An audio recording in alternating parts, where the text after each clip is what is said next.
Yo! For this video mga idol, nagluto po ako ng kare-kare mga idol. Sulit po mga idol. Napakamurang halaga lamang po makakapagluto ka na ng kare-kare. Ang ginamit ko pong karne dito mga idol is manok mga idol. Okay? Kung gusto niyo malaman kung paano ko ito niluto mga idol, yan lamang po kayo at ipapakita ko sa inyo mga idol. Okay? Ito. Una mga idol, magpainit lamang po tayo ng kawali at maglagay tayo ng mantika mga idol. At pagkalagay po natin ng mantika at alam na natin mainit, ilagay naman po natin mga idol ang talong mga idol. Medyo i-toasted naman po natin ng konti o kahit man lang makita natin na medyo naluluto na po ang ating talong mga idol.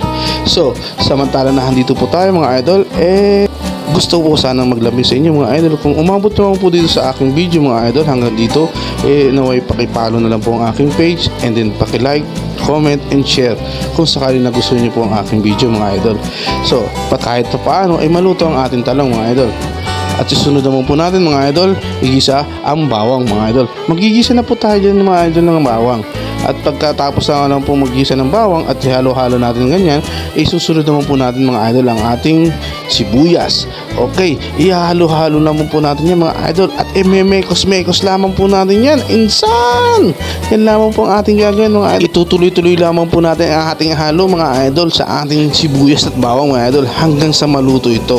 At pag naluto naman to mga idol, lalagyan po naman po natin ngayon mga idol ng tubig mga idol. Tansyahin lamang po natin mga idol kung ilang baso po ang dapat ilagay na tubig mga idol. At pagkatapos nga po paglagay ng tubig mga idol, maglagay na rin po tayo mga idol ng peanut butter mga idol. Ang nilagay ko nga po pala dyan mga idol, 3 kutsara po ang nilagay kong peanut butter dyan mga idol. At hinalo-halo ko lang po para mix po sa ating tubig mga idol.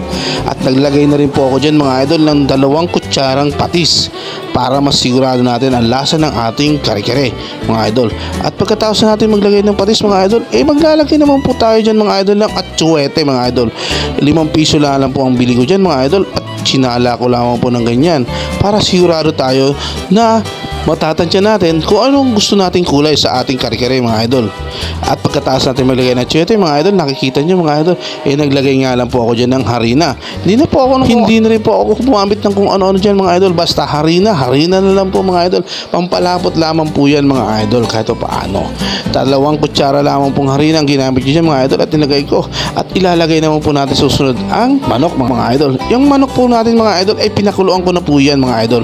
Nga pala mga idol, yung ginamit yung nga po pala pagsabaw natin dyan mga idol ay yun ang pinagpakuluan ng manok mga idol. At pinagpakuluan ng manok at sitaw at pechay mga idol. Yun po ang ginamit yung mga idol at para sigurado tayo na malasa ang ating sabaw mga idol o sarsa mga idol. Yan lamang pang ginawa ko mga idol at nilagay ko na po lahat ng ating sangkap mga idol.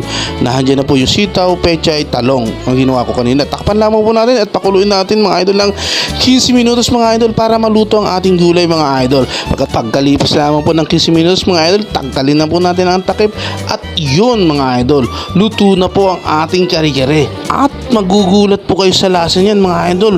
Wala pang bagong yan mga idol, pero malasang at napakasarap pa. Kaya anong painintay nyo mga idol? Gayahin nyo na po ang aking luto mga idol. Hanggang dito na po, si Kuya Ba. Yun! Nakita nyo na mga idol.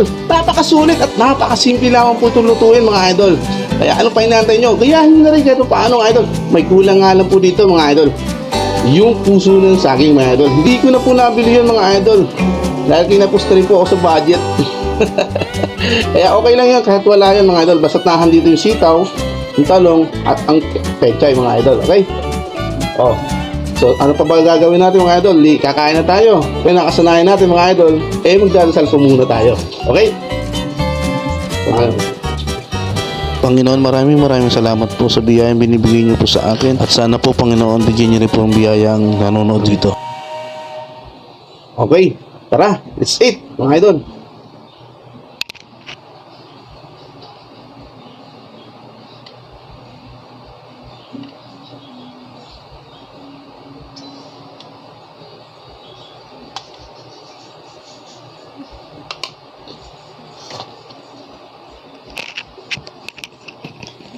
Kung nakikita nyo to mga idol, ito yung bagoong mga idol.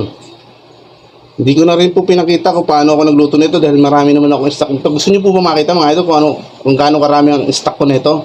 Ito, wait lang ha. Ito na naman mga idol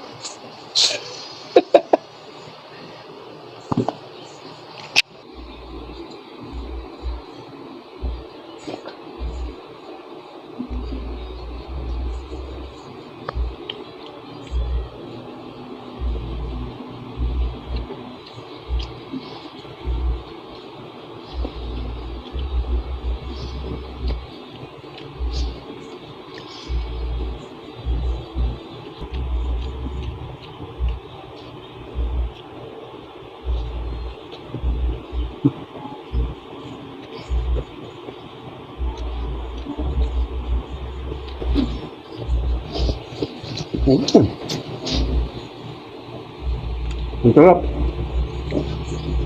Luto lang. Kahit wala ng bagoong eh. Okay na yung lasa eh. Kaso nga lang, butter talaga to kaya mas sasarap pa pagka mayroon ka nito.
So,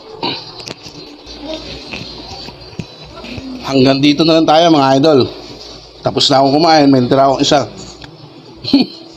Para mamaya ako na lang. Okay, hanggang dito na lang ulit mga idol.